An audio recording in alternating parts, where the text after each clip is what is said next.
Many parents, as Gayle mentioned at the top, are still waiting to hear about their children, but at the same time, some names of victims are starting to emerge, and Lilia Luciano is outside a hospital here getting the latest. Lilia, it's been a very traumatic night for so many. Good morning to you. Good morning, Tony. And imagine this, to pile on to the trauma, some of those parents had to give DNA samples to identify the children that were killed. I'll tell you about Uvalde. We're about 60 miles away from the U.S.-Mexico border. This is a predominantly Latino community.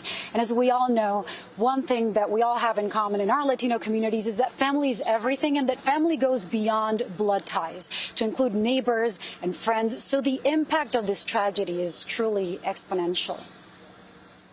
Parents gathered at Uvalde's Civic Center late into the night Tuesday to await word on their children's fate. A volunteer we spoke with took these images as parents worked with authorities to gather DNA samples to help them identify the victims. The scene was pretty horrific, and I understand that some of the bodies were hard to recognize. Among the confirmed victims, 9-year-old Amerie Jo Garza.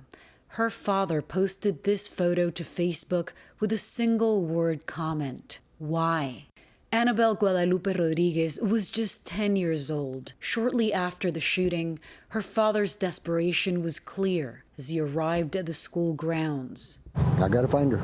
After the shooting, they don't know where she's at. Eva Mireles taught 4th grade at Robb Elementary School, trained in bilingual and special education. On the school's website, she wrote that she had a supportive, fun, and loving family. Her husband, Ruben Ruiz, is an officer of the Uvalde Police Force. Officials say the gunman went from classroom to classroom, shooting indiscriminately.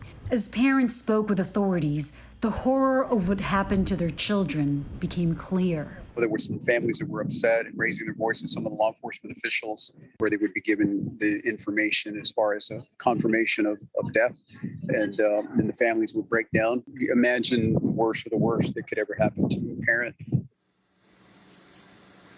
Robb Elementary has almost 600 students between 2nd, 3rd, and 4th grade, most of them Latino. Some of those students are recovering in this hospital here. We know that tomorrow was supposed to be the last day of school, but of course classes and all activities were canceled yesterday until further notice.